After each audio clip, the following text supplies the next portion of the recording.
नमस्कार। शुरुआत करते हैं बड़ी खबर के साथ। फ्रांस से चलकर 3 राफेल लड़ाकू विमान बुधवार की रात भारत पहुंचाए, जिसकी तस्वीरें हम आपको दिखाएंगे। खबर है कि ये राफेल गुजरात के जामनगर एयरबेस पर उतरे हैं, लेकिन ये लड़ाकू विमान अंबाला में गोल्डन एरो स्क्वाड्रन का हिस्सा होंगे। इन 3 राफेल के भारत आने से 14 विमान भारत के पास हो गए हैं। दरअसल ये लड़ाकू विमान फ्रांस से उड़ान भरने के बाद यूएई के रास्ते भारत पहुंचे हैं, क्योंकि लंबी उड़ान के लिए ईंधन की जरूरत होती है।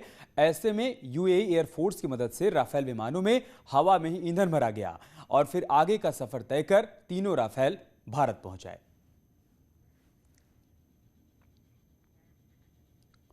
फर्रुखाबाद के फतेहगढ़ जेल में बंद बाहुबली धनंजय सिंह को जेल प्रशासन ने रिहा कर दिया है। दरअसल एमपी एमएलए कोर्ट ने धनंजय सिंह ने जमानत अर्जी लगाई थी एमपी एमएलए कोर्ट में, जिस पर सुनवाई करते हुए कोर्ट ने पूर्व सांसद धनंजय सिंह को जमानत दे दी है, जिसका आदेश मिलते ही जेल प्रशासन ने धनंजय सिंह को रात में ही छोड़ दिया। वैसे तो पूर्व सांसद धनंजय सिंह पर कई मुकदमे दर्ज हैं। अजीत सिंह हत्याकांड में भी धनंजय सिंह का नाम शामिल है, जिस पर गिरफ्तारी नहीं होने पर पुलिस ने 25,000 रुपए का इनाम घोषित किया था। फिलहाल एमपी एमएलए कोर्ट से उसे जमानत मिल गई है, जिसके बाद जेल से उसे छोड़ दिया गया है। हमारे सहयोगी सूर्या वाजपेयी इस वक्त हमारे साथ फोन लाइन पर जुड़ चुके हैं। सूर्या, क्या जानकारी है आपके पास? देखिए, मैं अभी बता दूं, ये फर्रुखाबाद में फतेहगढ़ केंद्रीय कारागार में ये जो थे धनंजय सिंह, जो पूर्व सांसद थे, ये बंद थे और 2017 के मामले में इनको एमपी एमएलए कोर्ट से पूरी जमानत दी गई थी, जिसकी वजह से फर्रुखाबाद से इनको केंद्रीय कारागार से देर रात छोड़ दिया गया। सबसे अहम बात रही है कि पूरे मामले में जो जेल अधीक्षक प्रमोद शुक्ला थे, इनकी अहम भूमिका रही कि इन्होंने मीडिया से बचाते हुए देर रात इनको फर्रुखाबाद से अपने गृह जनपद भेज दिया। सबसे बड़ी बात रही कि पूरे मामले में कम से कम तकरीबन 1 दर्जन से अधिक निजी गाड़ियां जो थी, वो पूर्व सांसद के साथ में यहाँ फर्रुखाबाद से उनको लेकर अपने गृह जनपद निकल गए। ये ठीक है, बहुत शुक्रिया आपका हमारे साथ जुड़ने के लिए और जानकारी हम तक पहुंचाने के लिए। माफिया डॉन मुख्तार अंसारी की एम्बुलेंस को लेकर सियासी विवाद शुरू हो गया है, जिसको लेकर नए नए खुलासे भी हो रहे हैं। खबर है कि मुख्तार अंसारी को जिस एम्बुलेंस की मदद से अस्पताल ले जाया गया, वो एम्बुलेंस बाराबंकी की है, जो बाराबंकी के एआरटीओ कार्यालय में रजिस्टर्ड है, जिसके आरसी की कॉपी न्यूज़ 18 के पास है। तस्वीरों में हम आपको दिखाएंगे। एक तरफ मुख्तार को अस्पताल ले जाने वाली एम्बुलेंस दिखाई दे रही है आपको, और साथ ही वो तस्वीर भी दिखाई पड़ रही है उसी एम्बुलेंस की, जिसकी आरसी की कॉपी हम आपको दिखा रहे हैं। ये नंबर बाराबंकी का है। ऐसे में सवाल उठ रहा है कि मुख्तार की खातिरदारी कौन कर रहा है, उनके लिए एम्बुलेंस की व्यवस्था कौन कर रहा है, ये एम्बुलेंस पंजाब में कैसे पहुंची। 2 तस्वीरें देखिए आप। पहली तस्वीर में आपको एम्बुलेंस दिखाई पड़ रही है, इसी के जरिए कल उसको मोहाली कोर्ट में पेश किया गया, और दूसरी तस्वीर में आप उस आरसी को भी देख पाएंगे जो बाराबंकी एआरटीओ कार्यालय में रजिस्टर्ड है। फिलहाल कल मुख्तार को व्हील चेयर पर बिठाकर कोर्ट में पेश किया गया था। यूपी के माफिया डॉन मुख्तार अंसारी को मोहाली की एक अदालत में पेश किया गया। मुख्तार अंसारी को एक एम्बुलेंस से कोर्ट ले जाया गया और फिर उसे कोर्ट रूम तक व्हील चेयर पर बिठाकर ले जाया गया। पंजाब पुलिस के जवानों ने मुख्तार के चारों तरफ घेरा बनाए रखा। मोहाली की कोर्ट के मुख्य दरवाजे की बजाय पिछले गेट से माफिया डॉन को पुलिस वाले कोर्ट के अंदर लेकर गए। मीडिया के कैमरे मुख्तार और उसकी सुरक्षा घेरे के साथ साथ चलते रहे। कोर्ट परिसर में ही जब पुलिस वाले मुख्तार को लेकर एक लिफ्ट से जाने लगे, तो न्यूज़ 18 की टीम ने मुख्तार अंसारी से बात करने की कोशिश की। फौरन पंजाब पुलिस के जवानों ने लिफ्ट के अंदर ही इस तरह का घेरा बना लिया कि मुख्तार का चेहरा भी कैमरे में कैद न हो पाए। क्या बताना चाहते हैं? पंजाब पुलिस झूठा मुकदमा लगा। अभी मुख्तार अंसारी ने बोलना शुरू ही किया था कि पंजाब पुलिस के जवानों ने रिपोर्टर को हटाने और बातचीत को बंद कराने की कोशिश शुरू कर दी। बोलने नहीं दे रहे। क्या बोलना चाहते हैं आप बताइए? सर बंद करें। निर्दोष हैं। आप निर्दोष हैं? मुख्तार अंसारी के पंजाब पुलिस पर लगाए गए आरोप इसलिए हैरान करने वाले हैं क्योंकि खुद मुख्तार अंसारी ने कोर्ट में यह बताया कि यूपी में उसकी जान को खतरा है, लेकिन इस दलील को खारिज करते हुए सुप्रीम कोर्ट ने यूपी पुलिस के पक्ष में फैसला सुना दिया था। मुख्तार अंसारी की यूपी के बांदा जेल ट्रांसफर की खबर सामने आने के बाद मुख्तार अंसारी की पत्नी ने राष्ट्रपति को एक पत्र लिखा है। उन्होंने राष्ट्रपति से गुहार लगाई है कि पंजाब की रोपड़ जेल से यूपी के बांदा जेल ट्रांसफर के दौरान सुरक्षा की व्यवस्था की जाए, ताकि किसी भी तरह की अनहोनी से बचाया जा सके। ये वो पत्र है जो कि मुख्तार अंसारी की पत्नी ने राष्ट्रपति को लिखा है, सुरक्षा की गुहार लगाई है। इस पत्र में इस बात का जिक्र है कि जब पंजाब की रोपड़ जेल से उसे बांदा जेल में शिफ्ट किया जाए, उस दौरान सुरक्षा मुहैया करवाई जाए।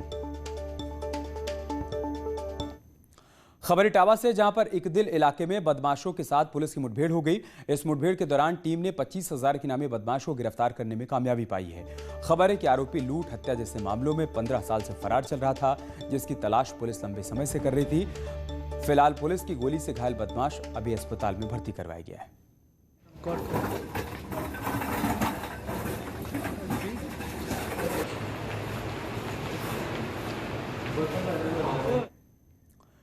योगी सरकार किसानों को राहत देने के लिए आज से गेहूं खरीद करने की तैयारी में है। सुबह 9 बजे से गेहूं की खरीद शुरू हो जाएगी। इस बार योगी सरकार 15 दिन पहले से गेहूं खरीद की प्रक्रिया को चालू कर रही है, ताकि ज्यादा से ज्यादा किसानों की फसल एमएसपी पर खरीदी जा सके। इसीलिए योगी सरकार ने प्रदेश में 55 लाख मीट्रिक टन गेहूं खरीद का लक्ष्य रखा है। इस आंकड़े से ज्यादा गेहूं भी खरीदा जा सकता है, जिसके लिए बाकायदा 6000 खरीद क्रय केंद्र खोले जा रहे हैं।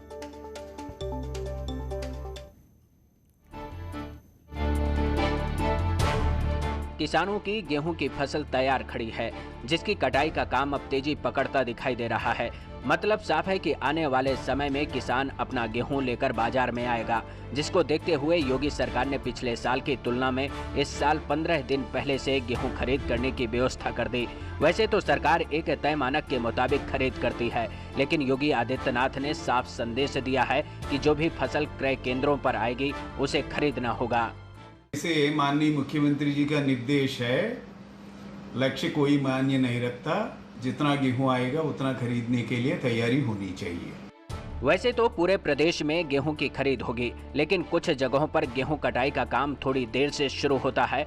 ऐसे में सरकार ने उन जगहों को छोड़कर पहले उन जगहों पर खरीद केंद्र खोल रही है, जिन जगहों पर गेहूं की कटाई और मड़ाई का काम पहले होता है। बुंदेलखंड के भीतर जो झांसी और बादा मंडल हैं, आगरा मंडल के भीतर मथुरा और आगरा में, और उसी तरीके से सहारनपुर के एरिया में कुछ जगहों पर क्रय के काम शुरू किए जाएंगे। सरकार ने गेहूं खरीद के लिए एक पूरा सिस्टम तैयार किया है, ताकि किसानों को कम से कम मुश्किल का सामना करना पड़े। किसानों की सुविधा को देखते हुए योगी सरकार ने 75 जिलों में 6000 क्रय केंद्र खोले हैं, जहां किसान अपनी फसल को बेच सकेगा। इन क्रय केंद्रों में 4250 क्रय केंद्र सहकारिता विभाग के होंगे, जबकि पीसीयू, पीसीएफ, यूपीएसएस और एफआईसी के क्रय केंद्र होंगे, जिसकी मदद से योगी सरकार इस बार 55 लाख मीट्रिक टन गेहूं खरीदने का लक्ष्य तय किया है। देखा जाए तो संपूर्ण प्रदेश का सभी विभागों का मिला के 55 लाख मीट्रिक टन का इंगित किया गया। उसमें लगभग 34 लाख मीट्रिक टन हमारा सहकारिता विभाग का तीनों एजेंसियों का है। वैसे जो किसान हैं वो तो व्यवस्था से पूरी तरह से वाकिफ हैं, फिर भी योगी सरकार ने संक्रमण को देखते हुए टोकन सिस्टम लागू किया है, ताकि किसान अपने नंबर पर फसल बेचने आए और बेचकर चला जाए। ऑनलाइन रजिस्ट्रेशन होता जा रहा है, उनको सीरियल वाइज जो है टोकन इशू किए जाएंगे, जिससे कि कम संख्या में बुलाए जाएंगे, और जो उनको इंटीमेशन जाएगा टोकन में डेट उनको जो जाएगी उसके हिसाब से वो आकर के अपना गेहूं ला करके क्रय केंद्र पर तोला सकते हैं।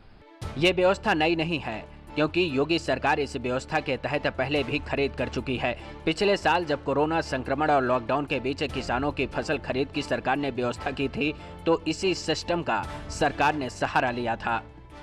लॉकडाउन के दरमियान भी हम लोगों ने गेहूं की खरीद जो है वो 15 अप्रैल से हम लोगों ने शुरू करा दी थी, और उसमें ये व्यवस्था उनको दे रखी थी कि सीमित संख्या के भीतर वो आएंगे और आकर के अपने गेहूं का वो विक्रय एमएसपी के आधार पर कर सकते हैं। किसान अपनी फसलों को काटने और उसे बाजार में बेचने की तैयारी कर रहे हैं, तो वहीं दूसरी तरफ प्रशासन भी क्रय केंद्रों में खरीद को लेकर तैयारी पूरी कर चुके हैं। बैंकों से बात हो चुकी है, ताकि किसानों की फसल की कीमत देने में देर न हो।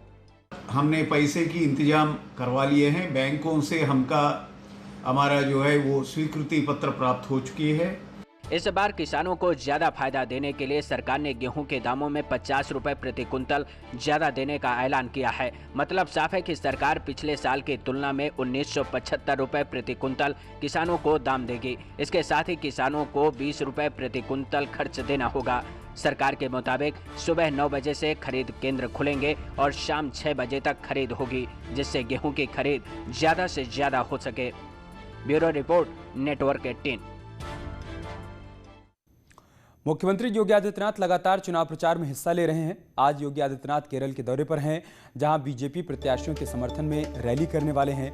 दरअसल 5 राज्यों में विधानसभा चुनाव के ऐलान हो चुके हैं।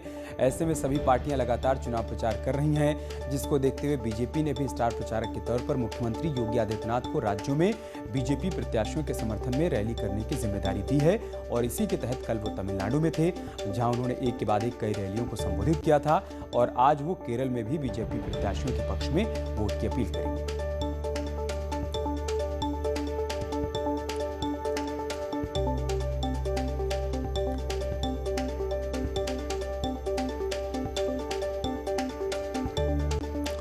आज से हरिद्वार महाकुंभ मेले की विधिवत शुरुआत हो रही है, जो 30 अप्रैल तक चलेगा। इस मेले में दूर दराज से आने वाले श्रद्धालुओं के लिए तीर्थ सरकार ने कई इंतजाम किए हैं, ताकि लोगों को दिक्कतों का सामना ना करना पड़े। साथ ही लोगों को अब कोविड रिपोर्ट लाना अनिवार्य कर दिया गया है। अगर किसी को कोरोना होगा तो कुंभ मेले में जाने की उसको छूट नहीं होगी। इसके साथ ही सुरक्षा के पुख्ता इंतजाम भी किए गए हैं। तो आज से औपचारिक शुरुआत हो गई है। अगले 1 महीने तक कुंभ मेला चलता रहेगा।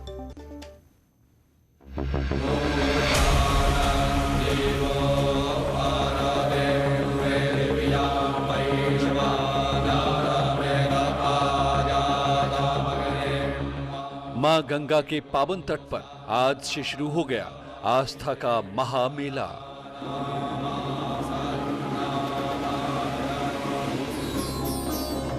देश दुनिया के साधु संतों के साथ श्रद्धालुओं का सबसे बड़ा जमावड़ा लगने लगा है।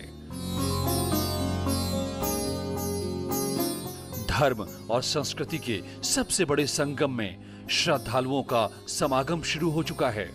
आस्था की नगरी में बैरागी और संतों का आगमन शुरू हो गया है। यानी आस्था की डुबकी लगाने वालों के लिए कुंभ नगरी हरिद्वार सबसे बड़े धर्म क्षेत्र के रूप में तैयार है। जाहिर है, इस धर्म क्षेत्र की सुविधाएं बनाए रखना शासन प्रशासन के लिए एक बड़ी चुनौती रहेगी। कुंभ मेले के लिए सबसे बड़ी चुनौती कोरोना है। साथ ही हाईकोर्ट का वो आदेश भी, जिसमें कहा गया है कि मेला क्षेत्र में प्रतिदिन 50,000 जांच जरूरी है। बिल्कुल, जो लोग फॉर्मेलिटी पूरी नहीं कर रहे हैं उसमें ऐसे भी सुविधा दे रखी है कि बॉर्डर पे ही टेस्टिंग की सुविधा दे रखी है, जिसमें कि बॉर्डर में टेस्ट किया जाएगा और अगर वो रिपोर्ट नेगेटिव आता है तो उसके बाद उनको अलाउ किया जाएगा। और क्योंकि टेस्ट रिपोर्ट विलंब से आता है तो ऐसे में उनके नंबर्स वगैरह नोट कर लिए जाएंगे और अगर कोई पॉजिटिव आता है तो उनको फ़ोन पे संपर्क करके उनके जो डिटेल्स है उसके बेसिस पे सर्विलांस, कॉन्टैक्ट ट्रेसिंग और जो SOP का पालन किया जाएगा। कुंभ मेले में आने वाले श्रद्धालुओं के लिए 72 घंटे के भीतर कोरोना जांच की रिपोर्ट और रजिस्ट्रेशन अनिवार्य है। ऐसे में सरकार की ओर से भी कुंभ मेले में जांच की पूरी व्यवस्था की गई है, जिसमें जिले के बॉर्डर पर हेल्थ स्टाफ के साथ अतिरिक्त पुलिस बल की तैनाती की गई है। अगर कोई व्यक्ति बॉर्डर पर कोरोना पॉजिटिव पाया जाता है तो उसे आइसोलेट करने की व्यवस्था भी की गई है। हालांकि स्वास्थ्य कर्मियों की कमी के कारण थोड़ी परेशानी हो रही है, लेकिन मेला क्षेत्र में जांच की संख्या पर जोर दिया जा रहा है। स्वास्थ्य अधिकारी का कहना है कि मेले के अलावा हरिद्वार में धर्मशालाओं और मठों पर भी नजर रखी जा रही है। मंदिर धर्मशाला इनके एक पीछे 3 या 4 मीटिंग हुई थी, जो मेरा अधिकारी के साथ उसमें मैं भी था, जिसमें उनसे अनुरोध किया गया था उनके यहाँ एक कोई व्यक्ति होंगे जो उसके संरक्षक होंगे या संरक्षक के साथ में जो मैनेजमेंट में होंगे, वो लोग इस तरह की नज़र रखेंगे कि उनके यहाँ जो लोग रुक रहे हैं वो लोग कम से कम रैपिड एंटीजन टेस्टिंग से निगेटिव हों और थर्मल स्कैनिंग उनकी निगेटिव हो। थर्मल स्कैनिंग में अगर उनको लगता है कि वो तापमान बढ़ा हुआ है तो स्वास्थ्य विभाग के टोल फ्री नंबर्स हैं, नंबर्स उनको दिए हुए हैं। हाई कोर्ट के आदेश के बाद स्वास्थ्य विभाग और प्रशासन मेले को कोरोना मुक्त बनाने में जुट गया है। थर्मल स्क्रीनिंग और कोविड परीक्षण करने वाली टीमें तैनात हो गई हैं। उत्तर प्रदेश से 100 डॉक्टरों और 148 पैरामेडिकल कर्मचारियों की टीमें हरिद्वार पहुंच चुकी हैं।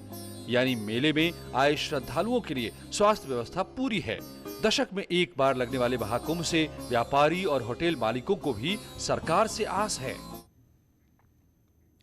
अगर आप भी नौकरी करते हैं तो फिर ये खबर आपसे जुड़ी हुई है, क्योंकि केंद्र सरकार 3 मजदूरी संहिता विधेयक पास करा चुकी है, लेकिन इन नियमों की वजह से हो रहे बदलाव और उससे जुड़े नियमों को लेकर अभी चर्चा चल रही है। ऐसे में सरकार ने फिलहाल के लिए नए नियमों को लागू करने का फैसला टाल दिया है। इसके बावजूद आज से कई सेवाओं से जुड़े नियम बदल जाएंगे। तो चलिए हम आपको बताते हैं कि ऐसे कौन कौन से बदलाव हैं जो आज से लागू होने जा रहे हैं। सबसे पहले और बड़ी बात यह है कि 1 अप्रैल से आधार कार्ड पैन कार्ड से लिंक करना अब जरूरी हो गया है। अगर ऐसा नहीं होता है तो पैन कार्ड काम करना बंद कर देगा। 1 अप्रैल से ITR फाइल नहीं करने पर सख्ती बरती जा सकती है। इस लापरवाही की वजह से आपकी TDS की दर दोगुनी हो जाएगी। ये बड़े बदलाव आज से लागू होने जा रहे हैं। अगर आप आधार लिंक नहीं करते हैं तो आपको 1 अप्रैल से PMAY के तहत मिलने वाली सब्सिडी बंद हो जाएगी। मिडिल इनकम ग्रुप को नया घर खरीदने पर सब्सिडी नहीं मिलेगी। 1 अप्रैल से PF में मिलने वाले ब्याज पर असर दिख सकता है। 2.5 लाख के ऊपर निवेश पर मिलने वाले ब्याज पर टैक्स देना अब जरूरी हो जाएगा। आज से आपके बैंक की चेकबुक भी बदल जाएगी। 8 बैंकों की चेकबुक में ऐसा बदलाव देखने को मिल सकता है और साथ ही 45 साल से ऊपर वालों को आज से वैक्सीन लगवाने की छूट भी मिल सकती है।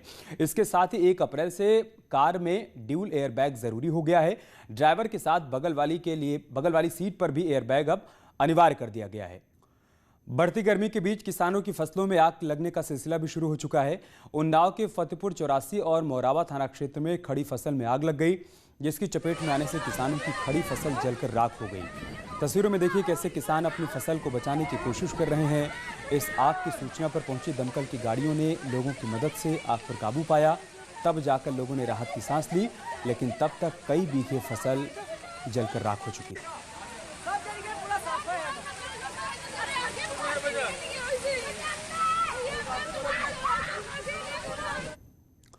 लखीमपुर खीरी के मोहम्मदी कोतवाली में पति और पत्नी की हत्या करने का मामला सामने आया है। खबर है कि आरोपी ने एक तरफा प्यार में उनके ही घर में घुसकर दोनों की गोली मारकर हत्या कर दी, जिससे दोनों की मौके पर ही मौत हो गई। पुलिस के मुताबिक इंद्रपाल नाम का आरोपी पड़ोस में रहने वाले रामकिशन की पत्नी से एक तरफा प्यार किया करता था।